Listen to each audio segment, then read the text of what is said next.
ناس كتير جدا مننا بتحب تعجن وتخبز في البيت، بس المشكله ان العجينه بتطلع معاها مش مظبوطه او نيه من جوه او مش هشه بالشكل ده. في الفيديو ده هقول لكم ازاي تطلعوا عجينه مظبوطه خطيره تخليكم ما تجيبوش بيتزا من بره تاني، وهقول لكم على نوع الجبنه الموتزاريلا الخطير اللي بيخليها بتمط وطعمها في نفس الوقت حلو. وكمان طبعا لو عايزين نعملها بيتزا عاديه مش ميني بيتزا نقدر نعملها وبرده بتكون خطيره. كمان هنعمل مع بعض الصلصه بتاعت البيتزا الخطيره في البيت بكل تفاصيلها، وصدقوني بعد الفيديو ده مش هتعرفوا تاكلوا بيتزا تاني من بره البيت. وحتى لو عمرك ما طبختي او عمرك ما عملتي بيتزا، اوعدك انك هتعملي احلى بيتزا في حياتك. اول حاجه هنعمل العجينه عشان نسيبها تخمر براحتها. هحط معلقه من الخميره وكوبايه من الميه ومعلقه كبيره من السكر واقلبهم مع بعض واغطيها واسيبها على جنب. والخطوه دي اهم خطوه في البيتزا عشان نتاكد ان الخميره شغاله معانا وبتفور كده، يبقى كده خلاص الخميره دي كويسه وهتعمل لنا بيتزا خطيره. ساعتها بقى نروح منزلين الدقيق بتاعنا عادي. الكميات هكتبها لكم تحت الفيديو عشان ما تتلخبطوش.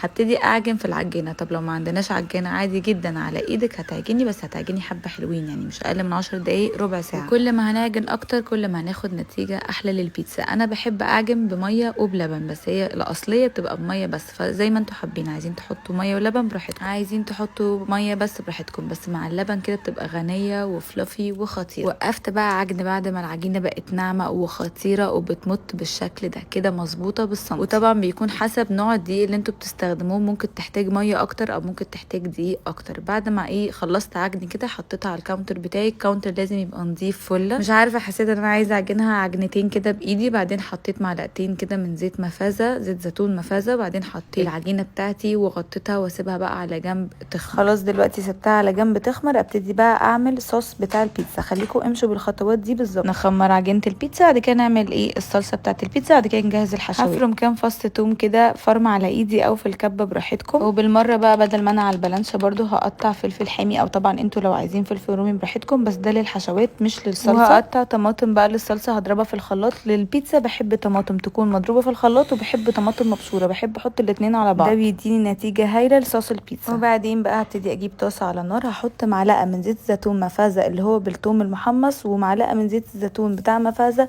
اللي هو بالفلفل الحامي. بعدين انزل الثوم اشوحه. عايزه اقول لكم ان ميكس الروايح بتاع زيت الزيتون بتاع مفازه اللي بالثوم المحمص مع الفلفل يا لهوي على الحلاوه. نزلت بقى الطماطم بعد ما شوحت الثوم كويس. بعدين هقلبها تقليبه حلوه. وبعدين انزل بمعلقه من السكر مهمه جدا في صوص البيتزا، معلقتين كبار من صلصه الطماطم. وبعدين هنزل رشه من الفلفل الاسود، رشه من الشطه، رشه من الزعتر، ورشه من الملح. هقلب بقى الكلام ده كله مع بعضه. ومش عايزه اقول لكم بجد الريحه خطيره ازاي.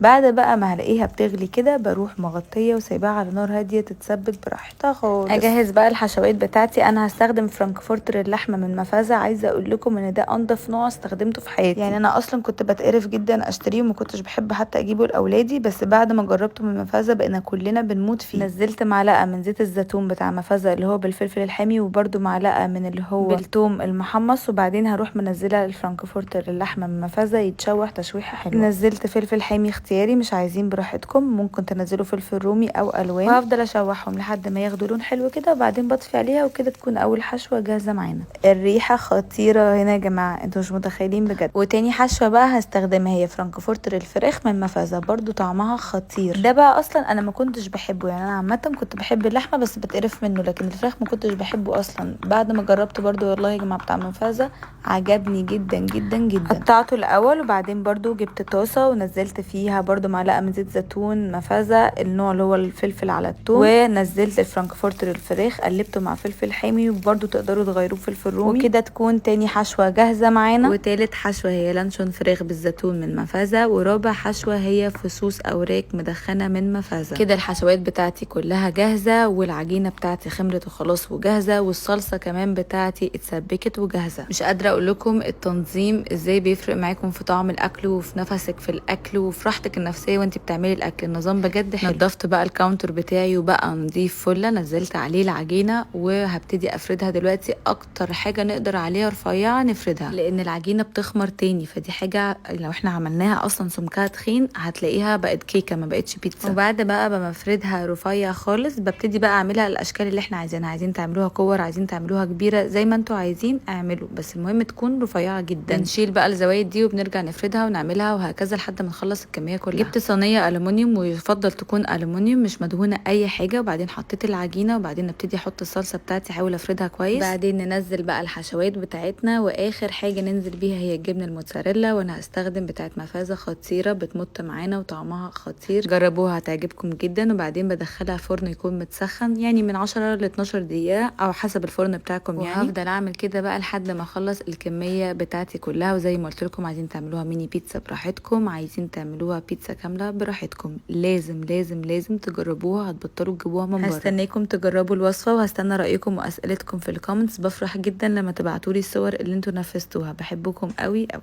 يلا باي باي.